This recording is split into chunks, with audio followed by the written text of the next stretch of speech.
salita ng Diyos.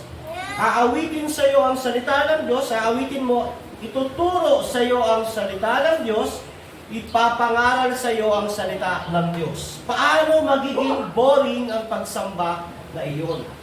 Yung salita ng Diyos, iyon. So sa mga nasanay sa takbo ng mundo na mailaw, maingay, boring iyon dahil nais nila i-please ang tao. Pero tayo, umaawit tayo para i-please ang Diyos, binabasa natin yung salita ng Diyos, para i-please siya, itinuturo para makilala siya, ipinapangaral para makilala siya. Sa mga tao na kay Kristo, hindi boring ang pagsamba na nakasentro sa salita ng Diyos at sa Diyos. Tayo muna'y manalangin bago tayo magsimula sa pag-aaral ng salita ng Panginoon ngayong umaga. Panginoon, samahan mo kami at gabayan, turuan mo kami, Panginoon, sa aming pag-aaral, pangangaral ng salita mo. Nawa ito ay tumimo sa puso at isip namin. Kailanman hindi boring ang salita ng kataas-taasan, kabanal-banalang Diyos na makapangyarihan sa lahat at may likha ng langit at lupa. Muli, hiningi namin ang gabay at patnubay mo sa pangalan ng Panginoong Jesus. Amen. So, mariyan din yung outline. Last week po ay pumatol ang mga Pilipino. Nag-judge tayo last week, di ba? Dinudge natin kung sino ang magiging senador, gobernador, mayor, konsihal ng bayan natin. Di ba? Kumahabol nga si Kibuloy, baka daw mali yung bilangan. Alam ko naman, baka meron pang bumoto sa inyo kay Kibuloy. Wala, no? Wala. So, mga nagreklamo si Kibuloy, sabi ng mga netizen ay, hayaan mo siya magbilang, sa kulungan siya magbilang. Pero, ang nakita natin, nung nakaraang linggo ay isang paghatol o judgment ng taong bayan para sa mga manunungkulan at mamumuno sa kanila. At ito ay healthy, karapatan at tinuturo naman talaga ng bawat tao ay dapat mag-judge. Pero dapat sa pag-judge, ito ay gawin sa matuwid at righteous na paraan. Magpapatuloy po tayo sa libro ng Roma. Sa Roma chapter 2, 1 hanggang 16. Yan po yung ating pag-aaralan. Ang title niyan, Jesus, the Righteous Judge. Pero bago tayo magsimula, magbalik-aral po tayo. Napag-aralan natin sa Roma chapter 1 to 5 na si Pablo ang sumulat ng aklat ng Roma. Sinulat niya ito sa mga taong hindi pa niya nakita, nakilala, nakasama, pero sumulat siya sa taga-Roma para mabisita niya sila. At hindi lang mabisita, makapagbigay siya ng kaloob. Makahingiran siya ng suporta para sa kanyang pagpunta sa Espanya. At alam natin na nakapunta naman si Pablo sa Roma pero hindi sa paraang nais niya. Kasi ang gusto ni Pablo sa sulat niya, gusto niyang pumunta sa Roma, magta-travel, kumbaga habang nasa bangka siya, pa-sight viewing siya, patingin-tingin sa mga dolphin na sumasabay sa barko. Yun ang gusto ni Pablo na makapunta sa Roma, pero hindi ganun ang ginawa ng Diyos sa kanyang panalangin. Pumunta siya ron bilang isang bilanggo. Prisoner, nakapunta siya sa Roma. So nakita natin, no? Yung prayer request niya sa Lord, tinupad, pero hindi sa kanyang paraan. Nakapunta siya sa Roma, na kanyang pinapanalangin, pero as a prisoner. At sa sulat niya, makikita natin sa 1 to 5 yung puso niya para sa mga taga-Roma. Yung pananalangin niya, yung pagdanais niya, matulungan sila sa pag-ibanghelyo, matulungan sila sa pag-aaral ng salita ng Diyos. Sa Roma 1 to 16 to 17, yung isa sa napakagandang versikulo na sabi ni Pablo, hindi ko kinakahiya ang mabuting balita o magandang balita, sapagkat ito ang kapangyarihan ng Diyos para sa kaligtasan. At dito ay pinapakita ang pagiging matuwid ng tao sa harapan ng Diyos. Napag-aralan natin, bakit kinakahiya ito ng mga tao? Una, hindi sila ligtas. Pangalawa, immature sila. At bakit ano yung mga ginagawa na nagkakahiya dito? Una ay binabaluktot ito, binabawasan o dinadagdagan. Dinadagdagan ng prosperity ang gospel para tanggapin ng tao. Dinadagdagan ng cultural gospel o unjudgmental na gospel para magustuhan ng tao. So malalaman mo, ang isang pastor o tao na kinakahiya ang magandang balita, hindi niya sinishare iyon ng puro. Dinadagdagan niya na pag sumunod ka sa Panginoong Jesus, tinanggap mo siya, ikaw ay magtatagumpay sa buhay, hindi ka mabibigo. Tutuparin niya lahat ng pangako mo dahil kinakahiya nila yung message ng gospel na may judgment, babaluktutin nila, iwa-water down nila, babawasan nila para magustuhan ng tao. Pero hindi yun ang gusto ng Diyos. Pag dinagdagan mo ang mabuting balita, hindi na siya ang gospel. Pag dinagdagan mo, binawasan mo, hindi na siya gospel.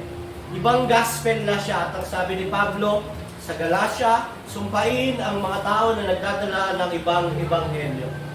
Sa Roma 1:18-18, hanggang dulo, nakita natin ang puot ng Diyos sa lahat ng tao. Bakit ganito yung letter ni Pablo sa Romans? Sa 1-3, ang purpose ni Pablo rito para ipakita na ang lahat ng tao ay makasalanan. Dito, makikita natin na makasalanan ng lahat ng tao, lahat sila ay under ng judgment ng Diyos. Sa Roma 1:18-34, nakita natin ang quote ng Diyos kung paano, dahil alam ng tao na may Diyos, kilala niya ang Diyos, hindi niya sinamba, sumamba siya sa Diyos-Diyos, anong ginawa ng Diyos? Pinabayaan siya sa pagsamba sa Diyos-Diyos. Pinabayaan siya sa kalayan, pinabayaan siya sa kabaklaan ng tawag nila. Pinabayaan sila sa paggawa ng masasamang bagay. Yun yung Roma 1:18 na napag-aralan natin. Ngayon, pag-aaralan naman po natin ang hatol ng Diyos. Samahan niyo ako, basahin natin ang Roma chapter 2, 1-16. Ando na po ba ang bawat isa? Say amen. So ito ay series para maunawaan natin ang konteksto ng Biblia. Kaya nga, sabi ni Pablo, sino ka bang umahatol sa iba? Wala kang may dadahilan. Sapagkat sa paghatol mo sa iba, hinahatulan mo ang iyong sarili. Dahil ikaw na humahatol ay gumagawa rin ng ganon. Nalalaman nating makatarungan ang hatol ng Diyos laban sa mga gumagawa ng mga iyon. Hinahatulan mo ang mga gumagawa ng mga bagay na ginagawa mo rin.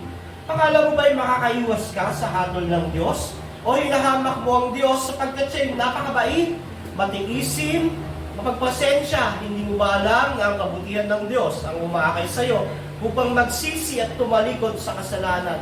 Ngunit hindi dahil matigas ang iyong ulo, at ayaw mo magsisi, lalo mong pinabibigat ang parusang igagawad sa iyo sa araw na iyon kung kailan ihahayag ang puot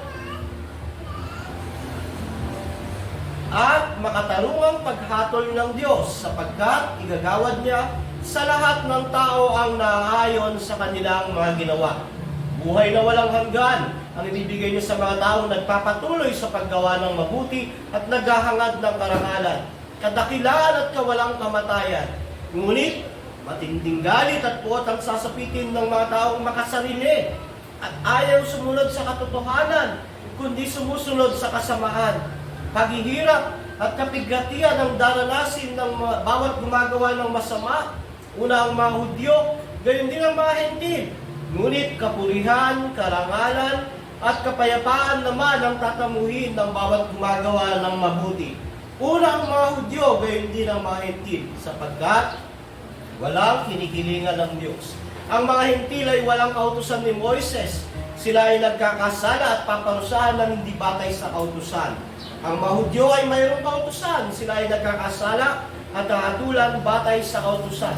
Sapagkat hindi ang mga nakikinig sa kautusan, kundi ang sumusunod dito ang siyang pawawalang sala ng Diyos. Kapag ang mga Hentil na hindi saklaw ng kautusan ay gumagawa ng batay sa panuntunan ito ayon sa kanilang likas na pag-iisip, ito ay nagiging kautusan para sa kanila.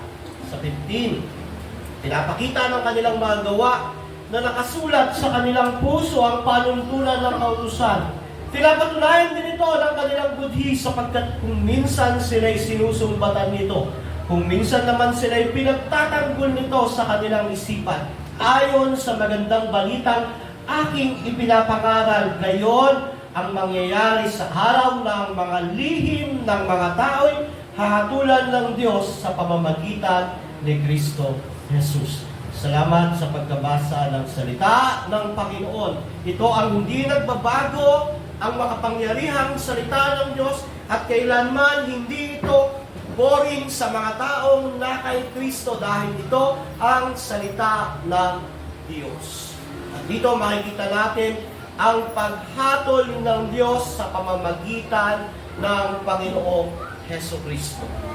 So meron tayong 4 na puntos. Una, malinaw ang paghatol ng Diyos at ito ay babase hindi sa opinyon ng tao. Maraming opinyon ng tao paano ang judgment pero hindi iyon ang basihan ng Diyos. Basta ang una, malinaw na merong paghatol ng Diyos. Hindi ito base sa opinyon ng tao. Pangalawa, ito ay base sa gawa. Grabe, no? Salvation by grace pero ang judgment by works.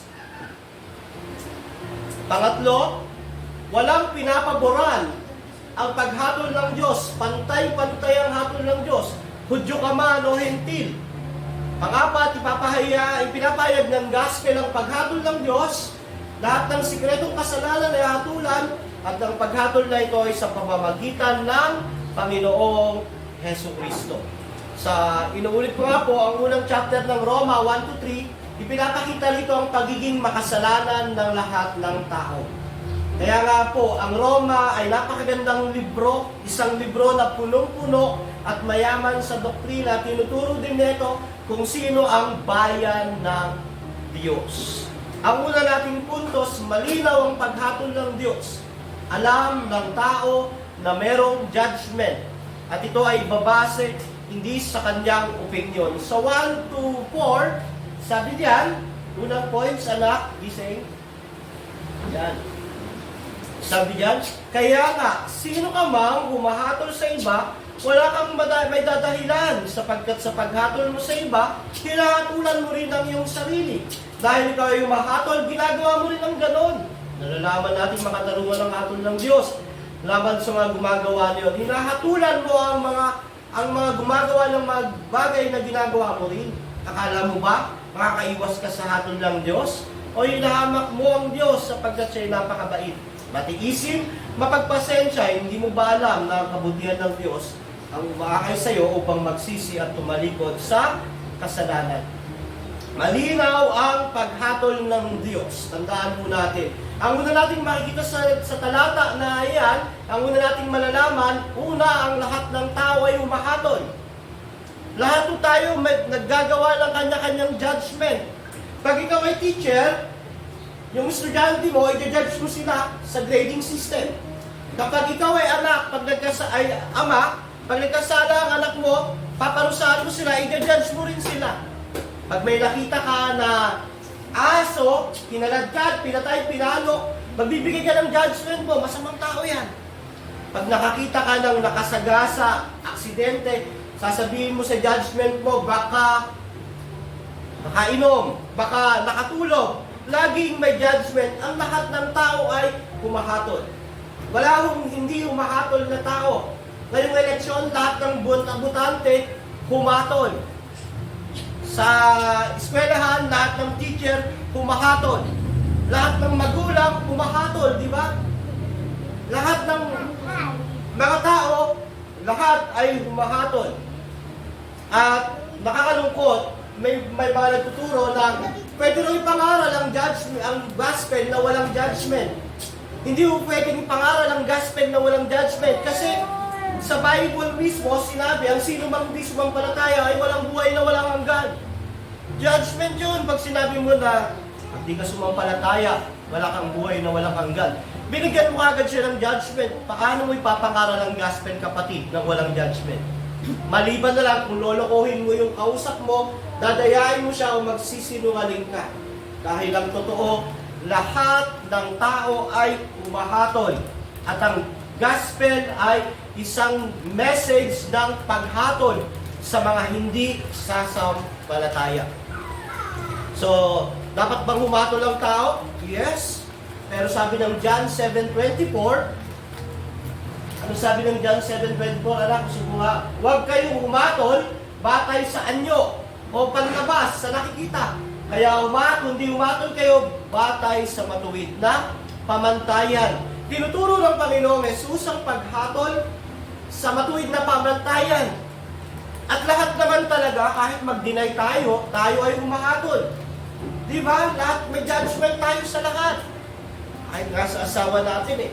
Pag minsan may nakita tayo, bakit kaya ganun yung asawa ko? Malamang. Pag sinabi mong malamang, meron ka na kagad judgment. Yung nagja-judge sa contest, Miss Universe, humahatol yan. Yung napapanood nyo sa TV na mga show, may nananalo, humahatol iyan. Lahat ng tao ay humahatol. Kaya dapat tayong humatol, pero pag tayo ay humatol, dapat ito ay sa matuwid na pamantayan. Anong kinalaman, Pastor, ng paghatol natin sa kaalaman natin sa paghatol ng Diyos? Dahil humahatol ka, alam mo ang tama at mali, ibig sabihin, malinaw sa iyo na may paghatol din na darating at ang Diyos ay humahatol din o nagja-judgment. Kaya nga sabi niya, sino ka bang humahatol sa iba? Wala kang may dadahilan sapagkat pag sa paghatol mo, pinapatunayan mo na ang Diyos din ay may paghatol, may judgment din.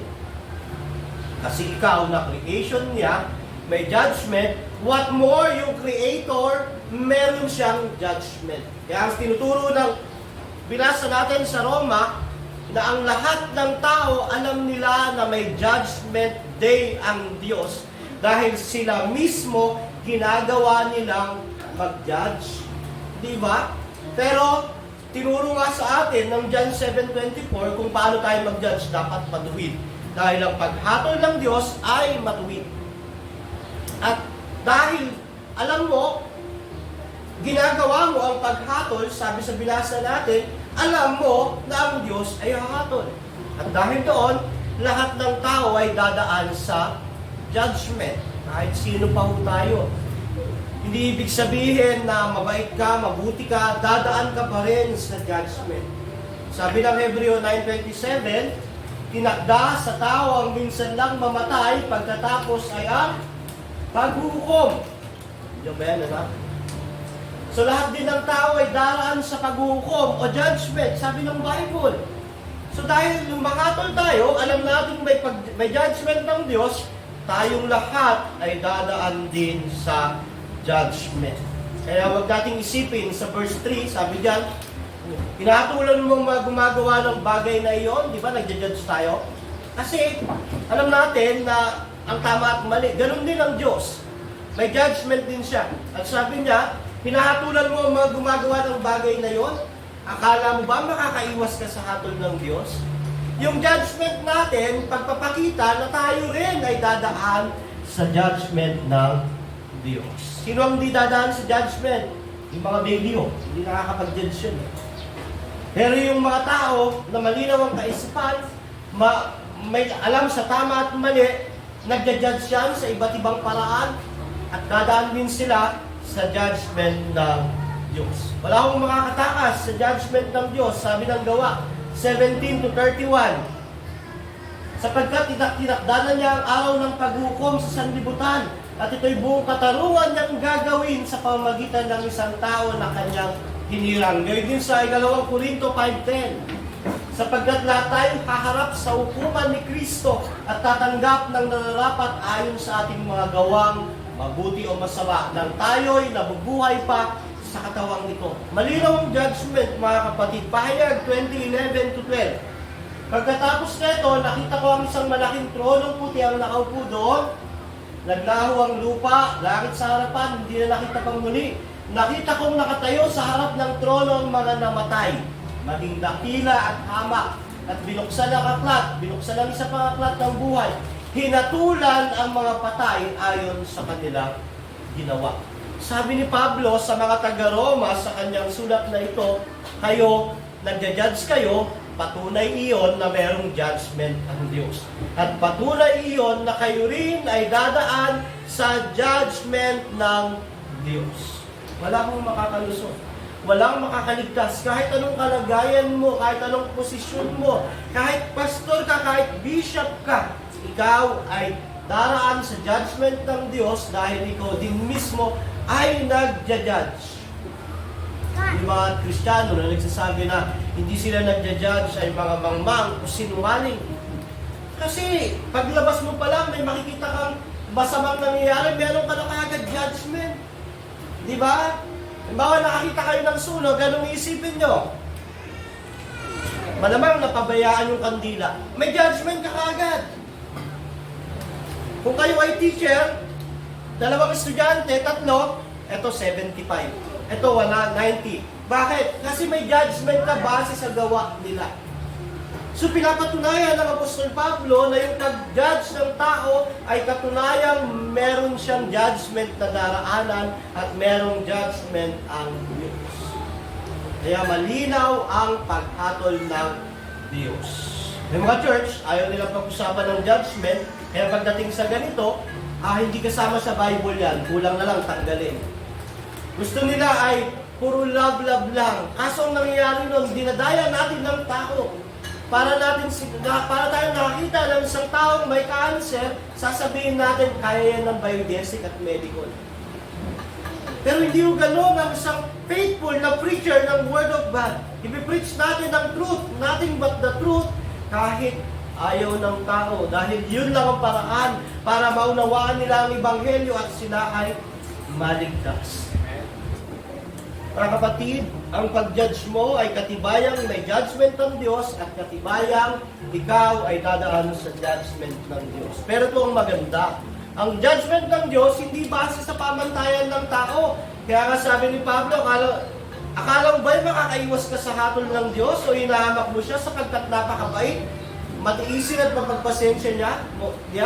Hindi mo ba alam na ang kabutihan ng Diyos ang umakay sa iyo para magsisi at tumalikod? Ang paghatol ng Diyos ay hindi base sa opinion ng tao. Ito ay ayon sa kanyang perpektong katarungan. Kaya mabuti ang Diyos, alam niyo ba? Nagbibigay siya pa siya ng panahon, hindi pa humahatol. Kaya dapat ang kabutihan ng Diyos ay umakay sa pagsisisi. Every time na naririnig mo ang gospel, naririnig mo si Kristo, ang anak ng Diyos na ipinako sa krus, pagpapakita yun ng kabutihan ng Diyos dahil may judgment na parating sa iyo, hindi ka pa pinapatay ng Diyos, pinapaalala niya na magsisi ka at lumapit sa Kanya. Sabi ni Paul, nilalait niyo ba yung kabutihan ng Diyos dahil napakabait niya, napakabuti niya? Parang gusto niyang sabihin na porket ba hindi pa kayo pinapatay ng Diyos sa inyong mga kasalanan, hindi niyo na siya pinaniniwalaan, hindi na kayo sumasampalataya sa Kanya? Kayo, nagja-judge kayo, darating yung judgment sa inyo, tapos ayaw niyong maniwala sa salita ng Diyos, at dahil doon, akala niyo wala ng judgment, dahil doon, nilalait niyo at tinahamak ang Diyos. Hindi niyo alam, kaya hindi pa dumarating ang judgment sa inyo, dahil siya ay mabait, mabuti, mapagpasensya. Hinihintay niya ang panahon, ang tamang panahon. Kaya habang naririnig pa natin ang salita ng Diyos, tayo ay magsisi. Yun ang umakay sa atin para magsisi. Ano ang point ng una nating puntos? Alam ng tao na may judgment na darating dahil siya mismo ginagawa niya ang pag-judge. Siya mismo dadaan siya sa judgment ng Diyos. Sabi ni Paul sa kausap niya rito, kasi ito ay diatribe rhetoric, parang may kausap si Paul. Gumagawa siya ng isang imaginary na kausap para argumentuhin niya at sinasabi ni Paul, ikaw nga nagde-judge eh. At dahil nagde-judge ka, alam mo ang tama't mali, alam mo rin na may judgment ka sa Diyos.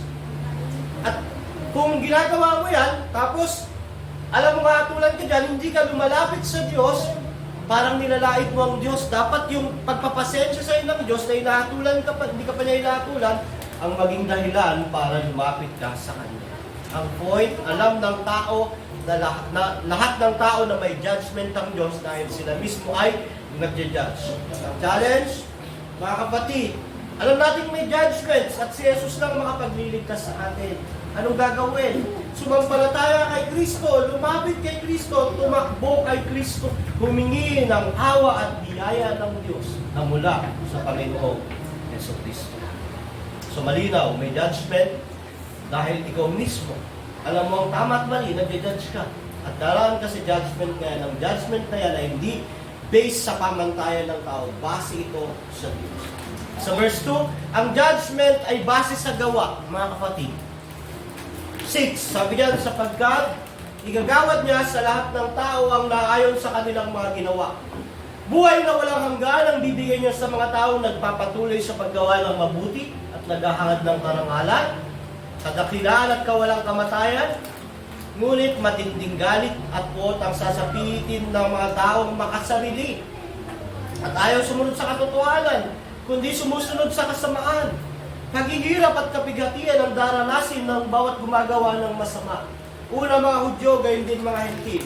Ngunit kapurihan, karangalan, kapayapaan ang kakamtan ng bawat gumagawa ng mabuti. Una ang mga Hudyo, gayon din ang mga Hentil. Sabi ni Pablo sa kausap niya, yung gumagawa ng mabuti na Hudyo o Hentil, buhay ang tatanggapin. Yung gumagawa ng masama, kamatayan ang tatanggapin.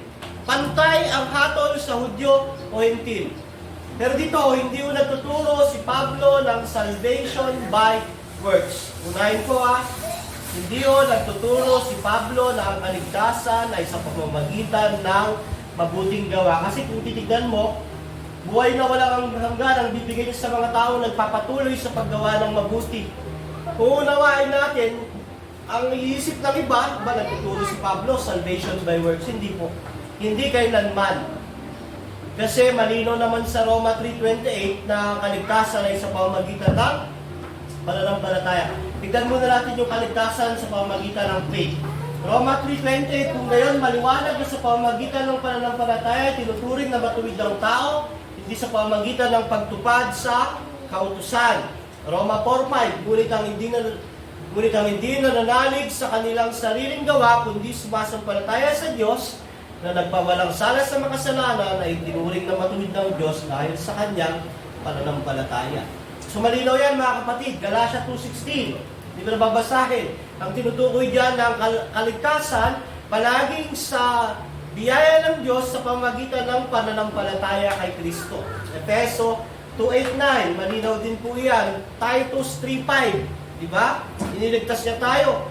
Hindi dahil sa ating mabubuting gawa, kundi dahil sa kanyang habag sa atin. Malinaw po, sa binasa natin sa Roma chapter 6 verse 10, hindi nagtuturo si Pablo ng salvation by works. Ang tinuturo niya kung paano gagawin ng Diyos ang hatol niya sa lahat ng tao. Kung mahatol ka, nagja-judge ka, malinaw na may judgments ng Diyos at malinaw na dadaan ka sa judgment ng Diyos. At paano gagawin ng Diyos ang judgment sa iyo? Sa pamamagitan ng gawa ng tao. Diba? Sinasabi diyan na buhay na walang hanggan ang ibibigay niya sa mga tao, nagpapatuloy sa paggawa ng mabuti. Dito, ang kausap ni Pablo, pag gumawa ka ng mabuti, magkakaroon ka ng buhay na walang hanggan, sabi ni Paul. Pag gumawa ka ng masama, ikaw ay mapupunta sa iyo, mapapahamak ka. Pero tumalon tayo sa Roma chapter 3. Sabi ni Pablo sa Roma chapter 3, walang matuwid, wala kahit isa.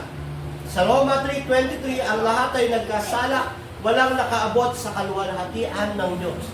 Nagsasalita si Pablo ng isang salita na hindi kayang gampanan ng tao. Ano? Ang paggawa ng mabuti dahil sabi niya sa Roma 3:10, walang matuwid, wala kahit isa. Ito ay base na isituro ni Pablo kung ano ang basihan ng Diyos sa paghatol niya.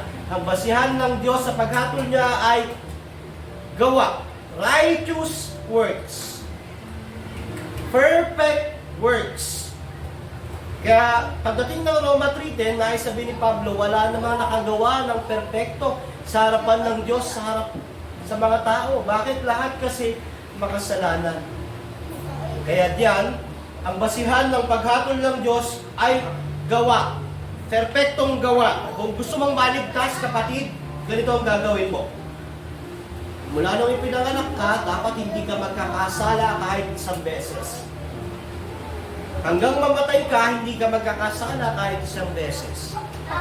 Mula nung ipanganak ka, dapat masusunod mo lahat ng utos ng Diyos hanggang mamatay ka. Iyon ang gawa na kailangan mo para maligtas. Kaya niyo yun? Hindi. Kaya ang standard ng judgment ng Diyos ay gawa. Perfect na gawa. At ang paghatol naman ng Diyos, yung pagsuway, kasalanan. Ngayon ang aking tanong, sino ang hindi nagkasala sa inyo? So lahat kayo ay papunta roon sa sinasabi na paghihirap at kapigatian ang darasin ng bawat gumagawa ng masama. Dahil walang kayang gumawa ng isang perpektong gawa maliban sa Panginoong Jesucristo. So ang pamantayan ng Diyos, ganun, gawa. Dapat perfect ang gawa mo para maligtas ka. So dito, hindi pa pinapakita ang good news. Diba? Sabi ko, ang layunin ng Roma 1-3, ipakita sa lahat ng tao na sila ay makasalanan. Pero dahil ito ay preaching, sinasabi ko nga na ang mga nakay Kristo ay babas, kaya hatulan pa rin sa gawa. Sa gawa ni Jesucristo. Perfect ang gawa ni Christ. Perfect ang righteousness ni Christ. Pag ikaw ay sumampalataya, sabi ng Roma 8:1, kaya nga, wala nang kahatulang parusa sa mga taong nakipagkaisa na kay Kristo Jesus. Wala nang kahatulan kung ikaw ay na kay Kristo. Yun yung gawa na kuha mo sa pananampalataya kay Kristo. Pero sa mga wala kay Kristo, hindi totoong na kay Kristo, sumasampalataya kay Kristo, ito ang hatol sa kanila. Pahayag chapter 20 verse 12. Nakita kong nakatayo sa harap ng trono ang mga namatay, maging dakila at hamak. Binuksan ang mga aklat, binuksan ang isang pangaklat ng buhay na tulad ng mga patay ayon sa kanilang mga gawa. Mga kapatid, kung hatulan ka ng Diyos base sa gawa mo, sigurado ko sa impyerno ka pupunta. Pero kung hatulan ka ng Diyos base sa gawa ni Kristo, sa langit ka pupunta. Ang kailangan mo sumampalataya at magtiwala sa Kanya. At ang tao na wala kay Jesus, hindi makakaligtas sa paghatol ng Diyos, anuman ang kanyang kalagayan at estado sa buhay. Dahil ang hinihinging gawa ng Diyos ay perpektong gawa mula sa isang tunay na Diyos na magkakatawang tao na walang iba kundi si Kristo lamang. Kaya sabi niya, buhay na walang hanggan ang ibibigay niya sa mga taong nagpapatuloy sa paggawa ng mabuti at naghahangad ng karangalan, kadakilaan at kawalang kamatayan na walang makakagawa nito malibang ikaw ay na kay Kristo. So yun ang standard ng Diyos, mga kapatid. Pag merong nagsasabi, maligtas siya sa relihiyon niya, maliligtas siya sa sarili niyang gawa, pwede naman siya manatili sa ganung kahibangan, pero masasabi ko, mapupunta siya sa impyerno. Pwede rin niyang sabihin na wala naman judgment. Pero hindi niya madidina yun dahil siya mismo nagja-judge siya. Yung sa kaisipan niya, sa sarili niya, alam niya na may judgment din na darating para sa kanya. So malinaw ho, hindi nagtuturo si Pablo ng salvation by works. Ang tinuturo niya ay salvation by works pa rin. Pero works ni Christ. Diba mga kapatid? So ang pangatlo, walang pinapaboran at pantay-pantay ang hatol ng Diyos. Verse 11. Sabi ni Pablo, sa kausap niya, dahil diatribe rhetoric ito, may parang kausap siya, sabi niya, nagja-judge ka, alam mo yung tama at mali, dahil nagja-judge ka, alam mo na may judgment din na darating sa iyo, at ang Diyos ay magja-judge. At ang standard ng judgment ng Diyos sa iyo, ay yung gawa. Kung makakagawa ka ng perfect works, na di mo naman kaya, maliligtas ka. O kung ikaw ay sasampalataya sa gawa ni Kristo, yun ang totoong kaligtasan. Pero pag hindi ka gumawa ng mabuti, hindi perfect yung works mo, wala kang kaligtasan. At sumunod, sabi niya, walang pinapaboran. Ang hatol ng Diyos, pantay-pantay, Hudyo man o Hentil. Ang kaisipan ng mga Hudyo, sila ang bayan ng Diyos. Sila ang pinili na bayan ng Diyos. By citizen, sila ang mga totoong kaisa-isang mga hinirang ng Diyos. Pero sabi ni Pablo, hindi. Hudyo ka man o Hentil, merong judgment ang Diyos sa iyo. Walang pagkakaiba ang Hudyo at Hentil. Bakit? Saan nagkapareho ang Hudyo at Hentil? Sa pagiging makasalanan. Kahit Hudyo ka, kahit Hentil ka, kahit sinasabi ng mga Hudyo, sinasabi kasi ng mga Hudyo ng bayan kami ng Diyos, hindi na kami nakatulan. Ang kakatulan ng mga Hentil na walang Diyos. Pero sabi ni Pablo, walang pinapaboran ng Diyos. Pantay-pantay ang hatol ng Diyos. Sabi niya sa atin, sa dulo, una, ang mga Hudyo, gayon din ang mga Hentil, sapagkat walang kinikilingan ng Diyos. Ang mga Hentil ay walang kautusan ni Moises, siya ay nagkakasala, sila ay nagkakasala, at paparusahan ng hindi batay sa kautusan. Ang mga Hudyo ay mayroong kautusan, sila ay nagkakasala at hatulan batay sa kautusan. Sapagkat hindi ang mga nakikinig sa kautusan, kundi ang sumusunod dito ang pawawalang sala ng Diyos. Kapag mga Hentil na hindi saklaw ng kautusan ay gumagawa ng batay sa pamuntayan nito, ayon sa kanilang likas na pag-iisip, ito ay nagiging kautusan para sa kanila. Sa 15, pinapakita ng kanilang mga gawa na nakasulat sa kanilang puso ang panuntunan ng kautusan, pinapatunayan din ito ng kanilang budhi. Sapagkat kung minsan sila'y sinusumbatan nito, kung minsan naman sila'y pinagtatanggol nito. Ang ibig sabihin ni Pablo, alam ng mga Hudyo, ng mga Hentil, na meron silang kasalanan at sila ay karapat-dapat sa paghatol ng Diyos. At walang pinapaboran ang Diyos. At ito ho ang tinuturo niya. Nakabase ito sa pagsunod, sa kaalaman at pagkakilala sa Diyos. Una sa mga Hudyo, una sa mga Hentil. Ang mga Hudyo, meron silang kautusan, kahatulan sila base sa kautusan. Ang mga Hentil, walang kautusan nung panahon nila, kahatulan sila base sa kanilang pagkakaalam sa Diyos. Pero walang hindi kakatulan sa kanila. Diba? Ang mga Hudyo, meron silang kautusan ni Moises. Dahil alam nila yon, kakatulan sila kung paano nila sinunod yon. Ang mga Hentil, walang ganon, pero nakita nila sa araw, sa buwan, sa bituin na merong Diyos, kakatulan sila base sa pagkaalam nila sa Diyos. Anong gustong sabihin ni Pablo? Mas madaming alam, mas mabigat ang hatol.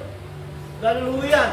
Mas madaming alam, mas mabigat ang judgment. At hindi ka i-judge base sa alam mo. I-judge ka kung paano mo sinunod at pinanampalatayaan ang alam mo. Mas marami ang alam mo sa Bible, mas palagi mong naririnig ang salita ng Diyos, mas natututunan mo ang salita ng Diyos, mas dapat kang sumunod at gumawa dahil mas mabigat ang judgment sa iyo. Ano nung sabi ni Paul? The more you know, the more you must abide in it, the more is your judgment. Hindi ka naman pag-examine ni Lord pagdating sa langit. Sabihin mo nga sa akin, John 3:16. Hindi ka naman judge na gano'n eh. I-articulate mo nga sa akin ang covenant theology. Hindi. Ang judgment sa iyo, alam mo ito, sinunod mo ba? So ang mga Hudyo, hatulan sila base sa alam nila sa kautusan. Ang mga Hentil na walang alam sa law of Moises, hatulan sila base sa pagkakilala nila sa Diyos. Nakita nila yung araw, yung buwan, yung bituin, hindi nila sinamba, yun yung judgment nila. Pero ito ang point, mas madami kang alam, mas mabigat ang hatol. Kung everyday naririnig mo ang salita ng Diyos, hindi ka nagsisisi, hindi ka sumusunod, wala kang ginagawa, mas mabigat yung hatol sa iyo, mas pinabibigat yung hatol sa iyo. Kung ikaw ay pastor, tapos alam mo ang salita ng Diyos, ang gospel, tinutwist mo, at hindi ka nagsisikap na may pamuhay ito, kasama ka ni Satanas sa impyerno. Di ba, mga kapatid? Hindi mo hinahatulan ng tao sa alam niya, hinahatulan ng tao kung paano niya sinunod ang alam niya. Sabi ni Pablo yan dito. Kaya walang pinapaguran ng Diyos. May hatol. The more you know, the more you must work for it. The more na alam mo to, the more na dapat mong ipamuhay dahil mas malaki ang judgment sa iyo. Kaya sabi sa Santiago, Pag nais maging tagapagturo ng bawat isa dahil hindi nila alam na mas mabigat ang hatol sa tagapagturo. Kaya kapatid, kung ikaw ay Monday pa lang, naririnig mo na yung Word of God, hanggang Saturday, alam mo na kailangan sambahin ng Diyos. Alam mo na kailangan pagpurihan siya, kailangan makilala siya, kailangan sumampalataya sa Kanya. Pero pagdating ng Sunday, wala kang ginagawa, pinabibigat mo ang puot at hatol ng Diyos sa iyo. Kaya huwag niyo ako sisihin. Alam ko, mas marami kayong alam sa ibang mga church. Kaya mga kapatid, mas maraming alam, mas dapat sumunod dahil mas mabigat ang judgment. So, pantay-pantay ang Diyos. Hindi ka, halimbawa, ang gusto kasi sabihin ni Pablo rito, para maiwas yung pangatwirang baluktot. Halimbawa, sasabihin ng tao sa judgment day, "O Lord, kung nalaman ko lang na buhay ka at totoo ka na merong Bible, sasamba ako palagi pag linggo. Pero hindi ko alam, Lord eh." Hindi, ganyan ang gustong sabihin ni Pablo na walang makakalusot sa Diyos.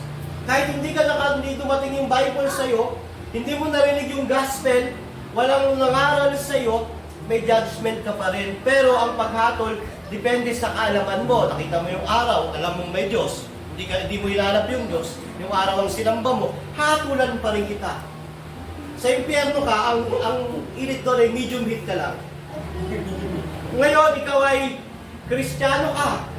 Nagtatrabaho ka doon sa wedding shop ni Brother Melvin. Araw-araw may nangangaral. Araw-araw may nakakarinig ng salita ng Diyos. Pero hindi ka sumamba sa Kanya, hindi mo siya kinilala. O dito ka kasama ka ni Satanas.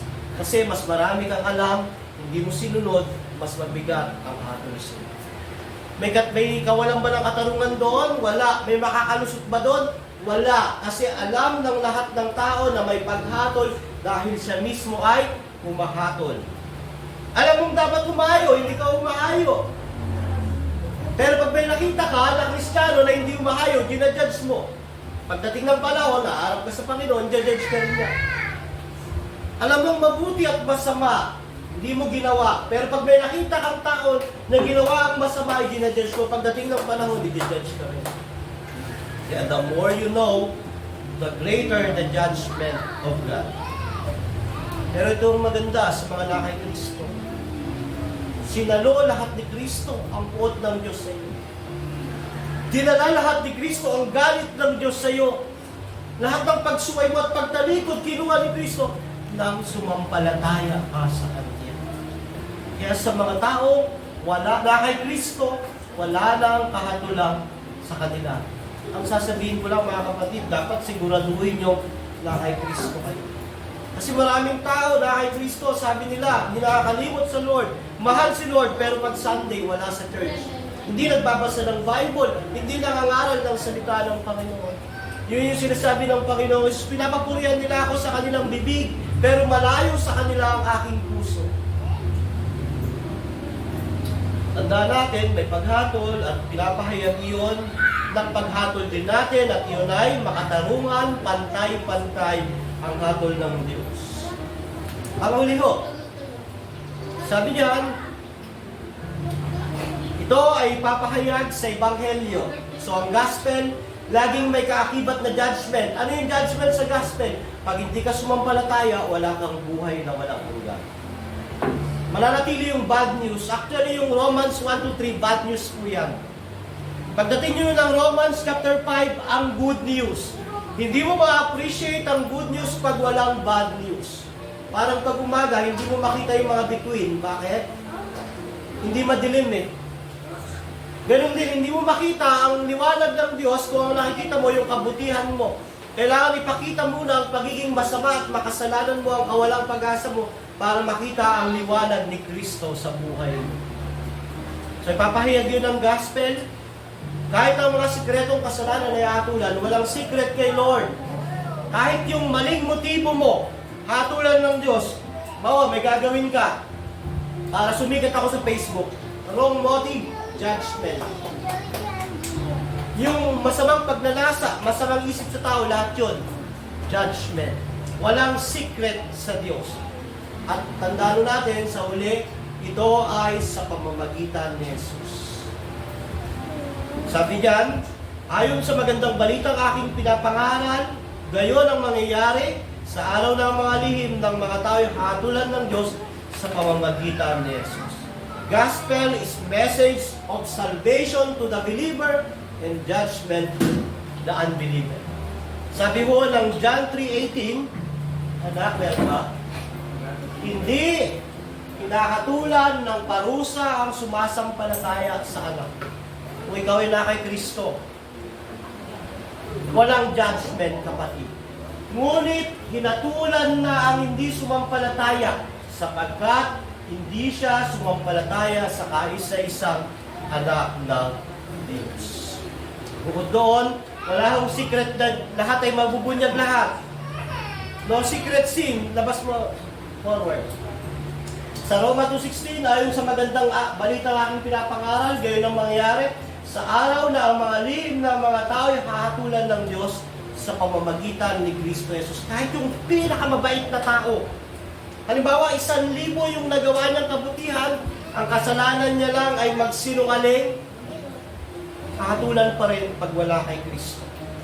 Sumunod, may mga taong nantad na ang kasalanan bago pa dumating ang paghukom. Mayroon din namang kasalanan ay nahayag sa bandang huli. Gayon din naman, may mabubuting gawa na kapansin-pansin at hindi man mapansin, ang mga ito ay hindi may lilihim habang panahon. Yung mga lihim na kasalanan, ito ay hatulan ng Diyos. Ang mga lihim na gawa ay gagantimpalaan ng Diyos.